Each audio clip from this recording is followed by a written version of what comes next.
Come on in. Welcome to Idled Out, where we talk all things Survivor. My name is Luke, and today we're taking a look back at my Survivor 48 preseason cast analysis. Before each and every Survivor season, I go through all of the preseason press for every single player and give you my expert analysis on all of them, from how they'll play to who they'll align with to what kind of edit they'll receive. Along the way, I like to hand out an award to each player. Most likely to win, most likely to be the first boot, so on and so on. Think of it as high school superlatives, Survivor style. Most people stop there, but we hold ourselves accountable on this channel. At the end of each season, I go back and look at my initial cast assessment to examine how right and wrong, often wrong, I was. As we go back through my preseason analysis, I'll be giving myself a point for my read on each player. I'll give myself a full point for a prediction that was more or less accurate, half a point for times I got some things right but other things wrong, and 0 points for players I completely misread. As always, I'll be shooting for a total of 9 points out of 18 possible. We'll be going in order of elimination, so obviously this will have major spoilers for Survivor 48. It's my favorite video of the year, so let's get into it. We're going to start with our first boot, a person I thought was going much further than she actually did. Stephanie Berger, who was my pick for most likely to be the main character of the season. Stephanie wasn't even the main character of the episode she went out in. But what else did I get wrong about Stephanie? You know how everyone clocked Kim Spradlin as the winner just by her cast photo back in the day? I look at Stephanie's cast photo and I see 8 confessionals an episode. Big hair, big energy, big confidence. Stephanie is going to be one of the stars of the show as long as she's around. She's like the final Pokemon evolution of Cassidy and Kendra. I feel like Stephanie is going to be at the center of this tribe. I can really see her getting along with everyone here, and she's going to be a huge social threat. And I think the woo-woo vibes are going to obscure a pretty savvy, social, and strategic player. There's definitely a universe where Stephanie comes off too strong and gets the boot early, but I do think the stars will align for her here. I'm feeling like a Kelly in Survivor 45 trajectory, where she's the head of her tribe, but sniped around Final 7 or Final 8. Yeah, this is a 0-pointer for me. While I do think Stephanie had the potential to be a big character and player on the season, had she actually made it a few rounds into the game, she was on the disaster tribe and made enemies of Sai. Enough said. Let's move on to the next of many early boot Vula members with Kevin Leung, who I said was most likely to play themselves out of the game early. Well, yeah, Kevin was perfectly safe until he tried to target Sai, and even more foolishly, trusted Cedrek. Here's what I said about Kevin before the season began. There's no reason a well-rounded player like Kevin should leave pre-merge, unless he gives them a reason. Maybe I'm being too hard on Kevin. He's a longtime Survivor fan going back to season 2, and he does seem extremely smart and charming.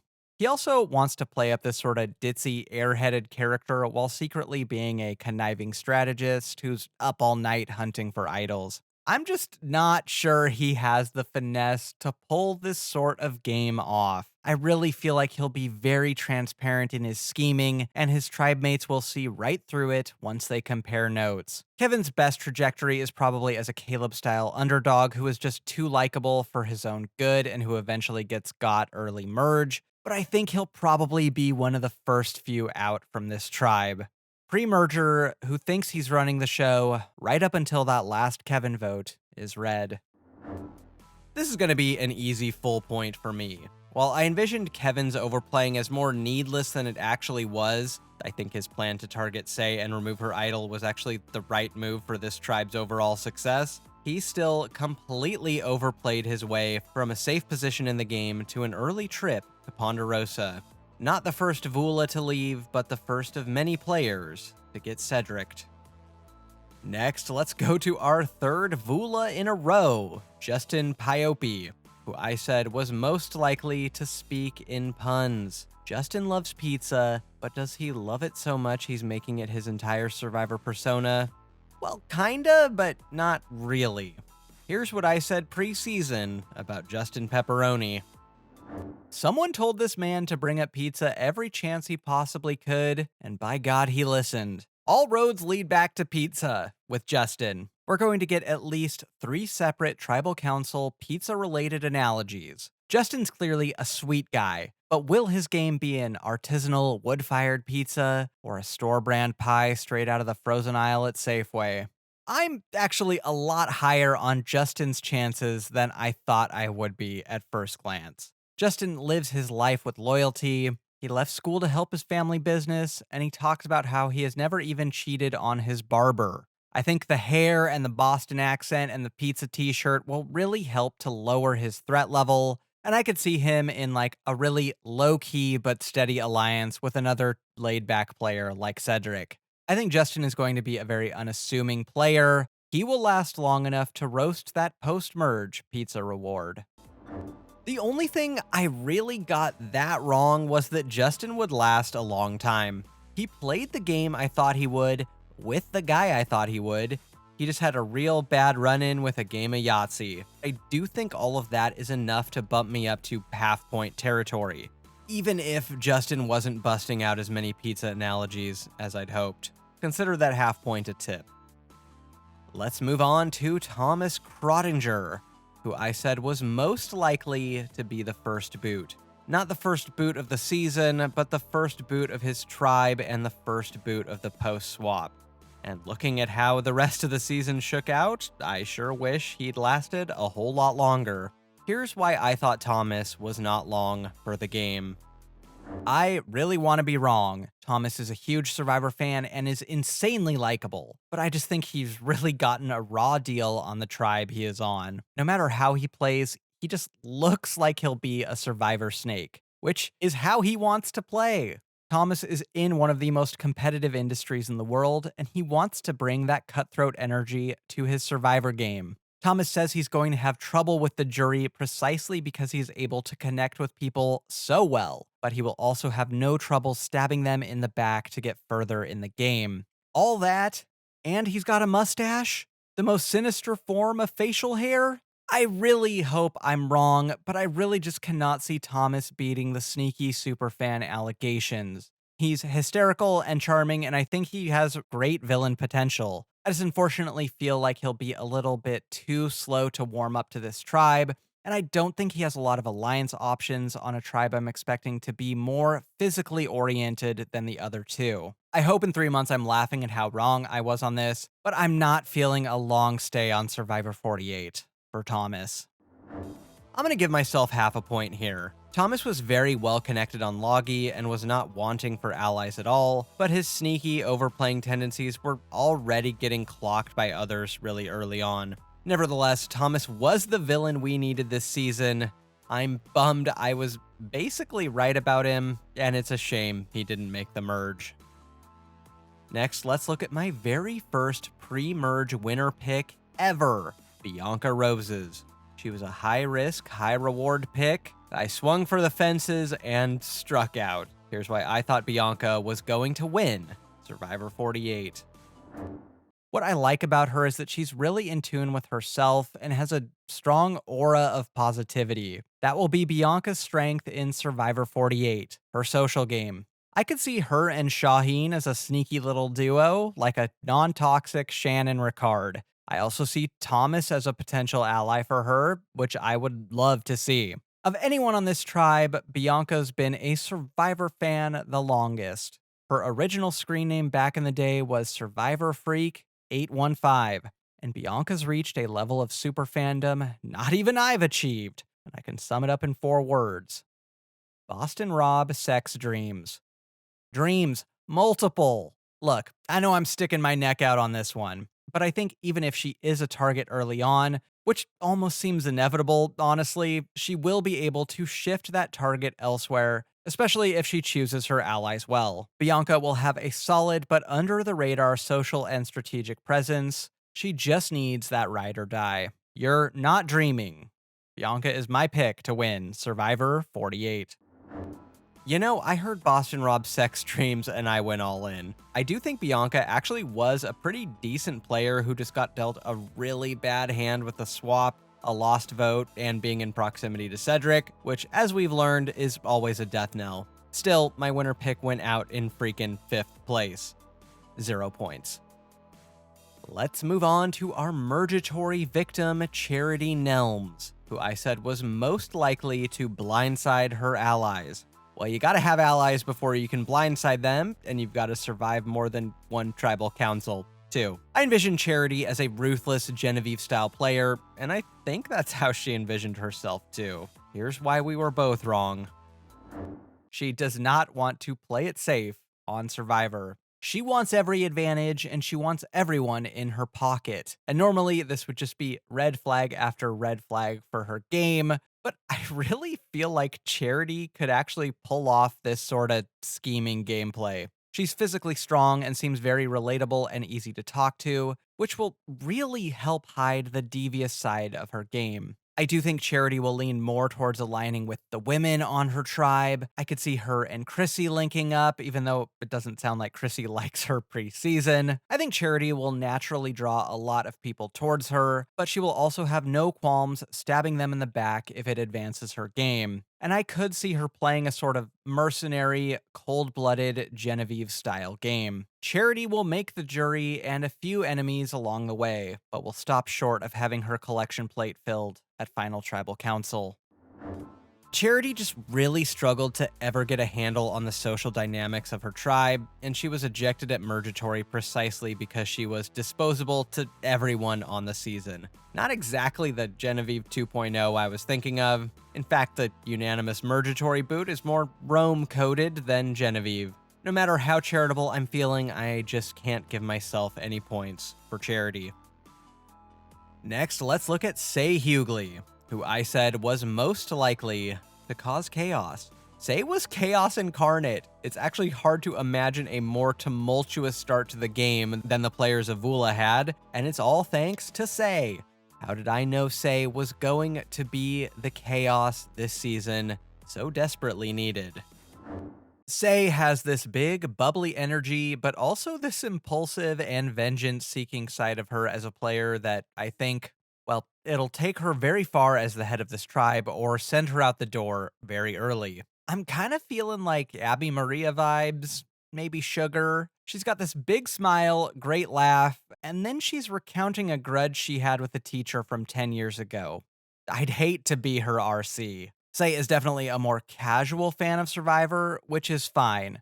I could see things going either way for Sai. Some will find her big personality charming, but her impulsivity and quest for control could get her in trouble. On the other hand, if she gets any sort of power, I could definitely see her sort of taking this tribe by the horns and running it. I certainly wouldn't count Sai out, and she'll be one of the bigger characters of the season, no matter when we say sayonara to her.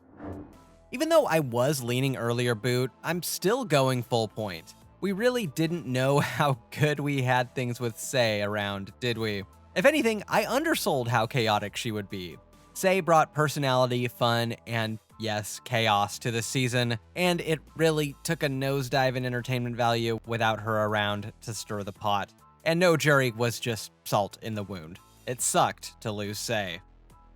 Let's move on to our first juror, Cedrek McFadden, who I said was most likely to be way too loyal. This is an award for players over 40 who play a straightforward, honest game, sometimes to their own detriment, and they make the top 5 or are one of the first 5 people out. And Cedrek was really loyal? ?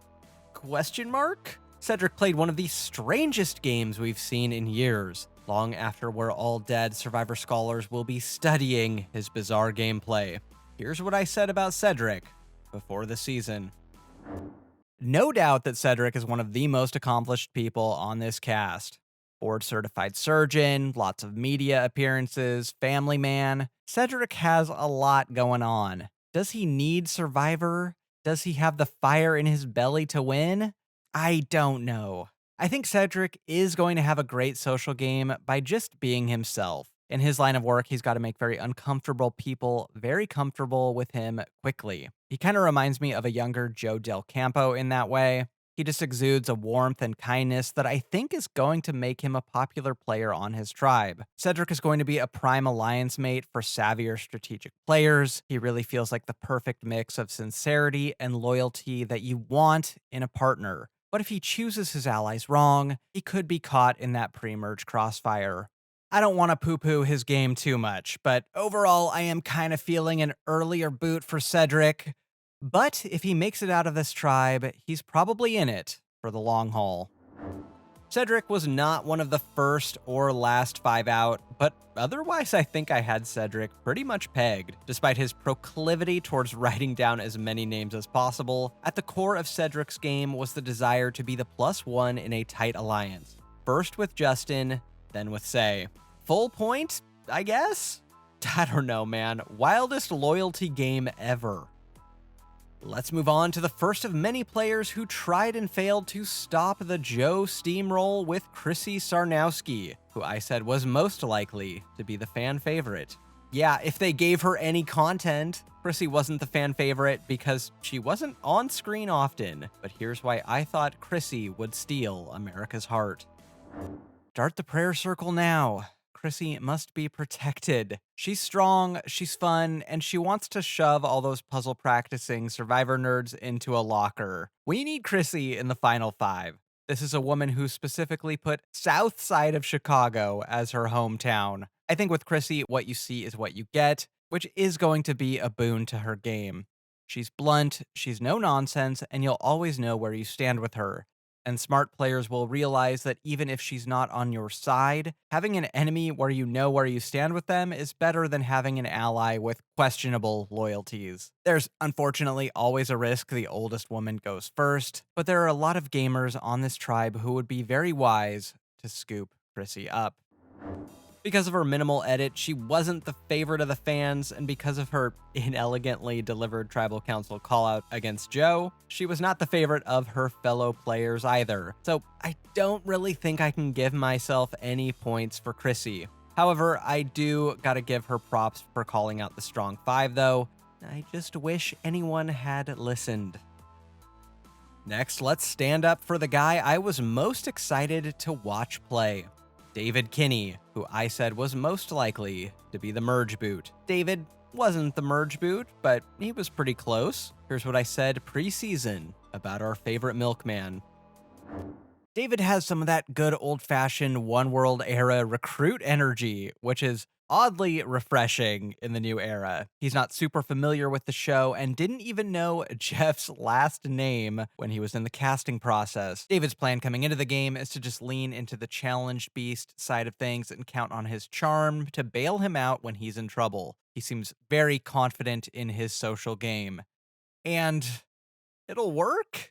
The bravado is more on the endearing side than the obnoxious side, more Nick Majorano than Drew Christie. So I think David will have a lot of success early on. Players like Mitch and Kamilla will be really wanting to use him as a shield, and he's gonna hard carry in the challenges. I'd be shocked if David doesn't make the merge, but he's really going to need strong allies there if he wants to go further. David will probably be the biggest target when the tribes come together, especially if his tribe is successful, and you simply cannot comp out to the end in Survivor, at least from this point. David's journey probably ends as soon as he's vulnerable after the merge, where he'll be able to enjoy as much chocolate milk as he wants at Ponderosa. Mergatory, split votes, earn the merge. When even is the merge anymore? David was close enough in my book. Overall, I think this was a pretty good assessment of David's game. He played into the challenge strength thing so much it became his whole brand, and eventually the whole brand of the season. That'll be 1 easy point for me, and 1 chalky milk for David. Let's move on to Star Toomey, who I said was most likely to win or be the first out. This is an award for players I see as very high variance. Players who've got the juice to win, but who have a long and difficult road to get there, and that is definitely Star. Here's what I originally said about her for the season. Star's a star. Infectious energy, extremely animated, great vibes, but I can also see her tribe wondering if she has an off switch. Star will definitely be a social player, but where I'm worried is that I think she could be too social. She's loud, she talks a lot, and for better or worse, she is not just going to blend into the background in any way, shape, or form. And this type of personality is always at risk of going home first on their tribe. On the other hand, Star is really likable. If her tribe gets momentum, if they avoid early tribal councils where players like Star are most at risk, I don't think it's out of the realm of possibility she'll be able to pitch her case at Final Tribal Council. If this tribe avoids tribal council for the first 2 or 3 episodes, Star will go far. Star was definitely going home on Logie first if they went to tribal, but I'm less certain that she could have won, even if her alliance of underdogs did end up taking control of the game. So I think a half point is fair for this read on Star, unless Star wants to needlessly give me another half a point, in which case I'll bump it up. Let's move on to Mary Zheng, who I said was most likely to be underestimated. I was pretty high on Mary preseason, even as everyone else was calling her the most pre-merge coded player of all time. But even I wasn't sure she would be the last remaining member of her tribe. Here's why I thought Mary would surprise the audience and the other players. I think Mary is going to be a low-key social threat in this game who could fly under the radar a really long way. The way she speaks at times is quite captivating. That's one thing that I think will help Mary in the game. The vibes are good. She's able to be calm under pressure, and she has this very cavalier attitude that I think will draw people to her personally, but not draw negative attention. Mary's strategy is to play the middle with a shield in front of her and a weaker player behind her, and she's willing to go big and go for the advantages, but only if it feels right. Overall, I'm fairly high on Mary. I think she's got a really fun yet non-threatening energy that will help her blend into the background on her tribe early on, and she will probably be in proximity to the power players. Potential deep run. Mary wishes she was on a tribe where she could blend into the background. You know, I think this was a pretty spot-on read of Mary. Last member of her tribe standing, connected with power players at the merge, and really solid socially until she started eating all the coconuts. Full point. Let's take a look at our final pre-finale player, Shauhin Davari, who I said was this season's Him Spradlin. This is an award I give out to male players who've just got that good at Survivor aura. Players who I think will rather effortlessly navigate the game and pull off a few blindsides along the way. It's a big honor, but was Shauhin worthy of the Spradlin comparisons? Despite his later interest in the show, I think he's one of the smarter players this season in terms of game knowledge. He wants to play like a new era Penner, which I see. He's got the charisma and the inherent likability of Jonathan Penner, but he wants to turn off Penner's need for control. I really think that could work. Shauhin is astutely aware of how he comes off and what he needs to do, and that he'll need to take his foot off the gas at times to succeed. It's just really hard for me to imagine an early end to Shauhin's game. He's just got such a likable energy, he's a physical beast, and he has a very level head for the game. I think he'll probably be at the center of whatever the power structure is of this tribe. He'll be good for his word if you're on his side, but will very much be in favor of pulling some sneaky stuff against you if you're not with him. I do think he'll be one of the larger targets at the merge, but I just feel like he'll be able to weasel out of trouble time and time again. Mid-merger at least, with winner upside. This is a tough one for me to grade because Shauhin wasn't as sneaky as I anticipated, but he was one of the safest players in the game until he wasn't. And if we believe Shauhin's exit press, he was also the runaway jury favorite and was going to win unanimously against any combination of players at Final Tribal. Overall, Shauhin had the same problem my past Him Spradlins like Hai and Ricard had, which was overconfidence and an inflated sense of his own game. But I still think this was more or less accurate. Let's just give out a full point here before Shauhin does the chicken and waffles dance again. Let's move on to our first finale boot, Mitch Guerra, who I said was the most likely superfan to succeed. Well, if we're defining success by making the finale, then Mitch is golden. But if we're defining success by doing anything else, I'm not sure this was such a good read. Here's why I was so high on Mitch preseason.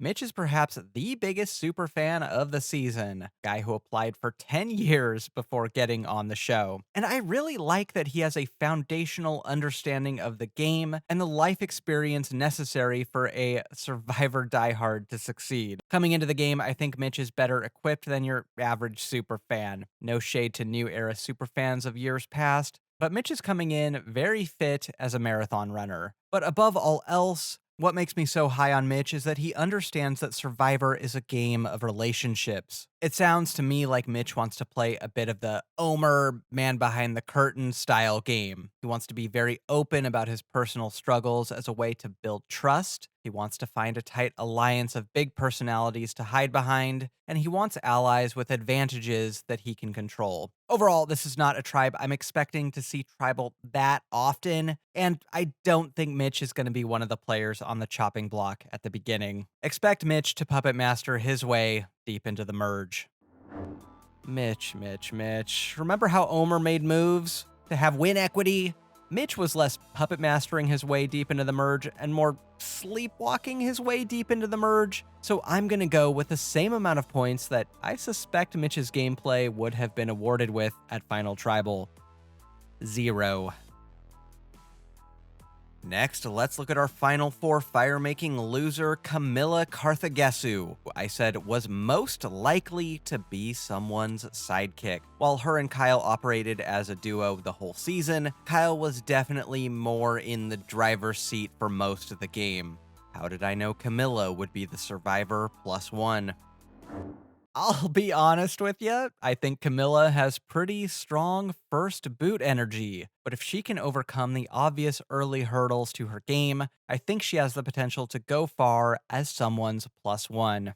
Geeky gamer, Survivor superfan, talks a mile a minute. On the surface, Kamilla is a very non-threatening player, a vibe she will hopefully harness in the game. Tribe oddballs have a lot of success in recent seasons because they're written off by others. And I think it would really behoove Kamilla to align with a more out-front player as their sidekick. She keeps talking about Giga Chad in the preseason interviews, so maybe David would be good for her. She's also very aware of the TV product side of things, and she wants to be on a good season. Kamilla will not be content to just sit in a big alliance and pagong everyone else. There are obvious red flags with Kamilla in her size and strong personality that could portend an early exit for her in the game. She does kind of give geekier Big Wendy to me, but I don't think this tribe will see tribal very often, and given time, I think Kamilla could little sister her way into a tight duo or trio with some of the power players here. Give Kamilla a bit of time and the right allies, and this Discord engineer could engineer some discord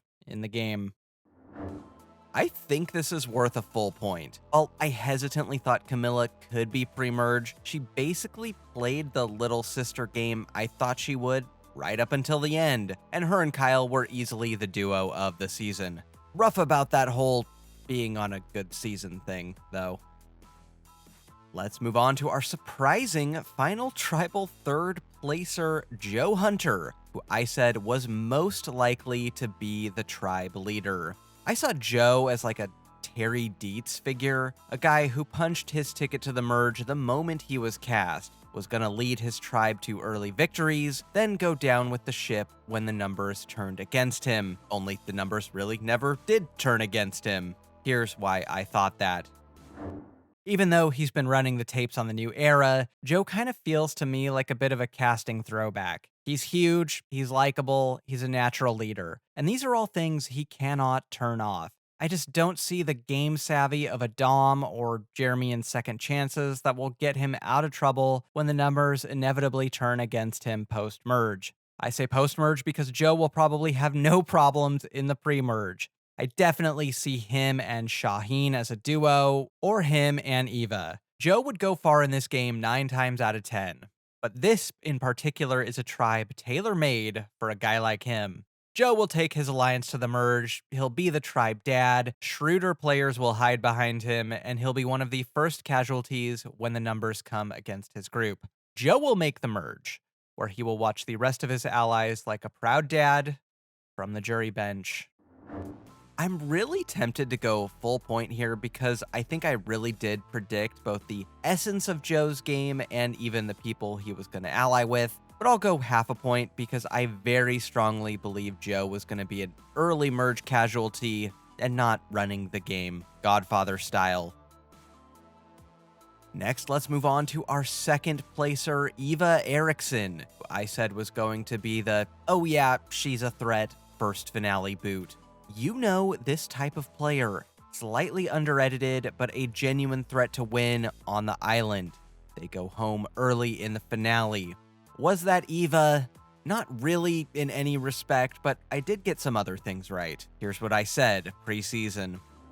This is a new era classic. Your Lindsays, your Laurens, even Noelle. Solid, loyalty-driven players who are clear consensus votes as the game winds down. Eva's a hockey player and used to being around very athletic men, and I do think those are the types of players she'll gravitate towards in the game. I mean, she's such an athlete, she wants to volunteer for Sweat versus Savvy. I'll admit that Eva's loyalty and physically based game isn't exactly knocking my socks off, but I do think it will carry her a long way on this season. She'll probably align with the other athletes on her tribe, and I wouldn't be shocked to see her in control early on. But I don't think this kind of player has the juice to win in the new era, and Eva tops out to me as a Final 6, Final 5, consensus boot, and she better pray the immunity challenge that round is Survivor Flip Cup. While I wasn't fully knocking this one out of the park, I did accurately predict a long stay for Eva, as well as her level of control in the game and the type of players she'd align with. Let's go half a point here. It would have been a full point if I'd also predicted she'd go on like every reward. Finally, let's look at our Survivor 48 winner, a guy who truly earned it, Kyle Fraser, who I originally said was too nice for Survivor. I saw Kyle as an Ian-style player who is charismatic, easily goes far 9 times out of 10, but who just won't be able to pull the trigger on an important blindside on his allies when it's necessary. And Kyle was all of those things, yet he rode the middle all the way to a decisive win. Here's what I said about Kyle. Kyle is a really sweet and sincere guy who I think has a good head for the game, but whose heart is just gonna get in the way. He's a newer Survivor watcher, but he's not so new to the game it's gonna be a disadvantage. I'd kind of put him in the sweet spot of casual-ish fan, but with a good sense of both the social and strategic side of the game. Kyle's coming into Survivor with the idea of playing people first. That is, build a foundational, authentic relationship with someone before working the strategic side. Tribe BFF is a good angle to work, and on paper, Kyle is a perfect choice to win. He looks like if you asked AI to generate a person who would win Survivor. He's a perfect all-arounder, but I kind of view him as an Austin-style player. Not on the showman side of things, obviously, but as someone who wants to play a logical game, but who will just struggle to pull the trigger on those tough blindsides. On day 24, will Kyle be able to end his closest ally's Survivor dream? I guess we'll see. In general, I would be surprised if Kyle's an early boot, although I do think there's a possibility he ends up in the crossfire on this tribe early on. But I think he tops out at a mid-jury placement a la, well, actually, Kyle last season. This may be controversial, but even though I predicted a mid-merge placement for Kyle, I'm still gonna go full point here. I perfectly described Kyle's game. He literally took his 2 closest allies, Joe and Kamilla, as far as he possibly could. If I misread anything though, it's that I viewed Kyle's kindness and big heart as a weakness for his game, but it instead was actually his biggest strength. In the moment, his centrist gameplay was sometimes frustrating, but in hindsight, I think he played a very fascinating game and showed that nice guys can finish first.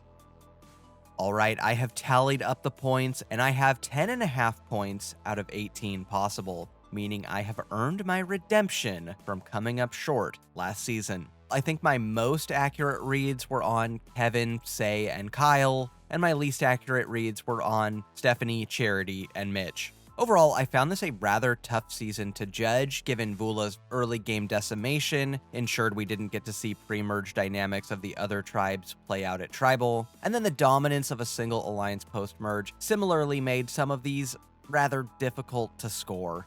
To give some brief final thoughts on this cast as we say goodbye to 48, now you newer fans know what it was like watching Survivor South Pacific in real time. While the season was frustrating at times, I actually really liked this cast, and I think it's one of the best of the new era. We just happened to get the unperfect storm of loyalty-based players in control and passive players at the bottom at the merge. In hindsight though, everyone's plan to ride to the end with Joe and Eva was validated. This one had a lot of fun personalities. It'll be better on a rewatch binge in a few years. For now though, we turn our eyes to Survivor 49, and I've already locked in this man as my winner pick based on half a second of footage. Let's go this guy. Let's make old guys with beards 2 for 2 in the new era. Got nothing else for ya. What did you think of my reanalysis of my cast analysis of Survivor 48? Let me know. Until next time, don't get idled out.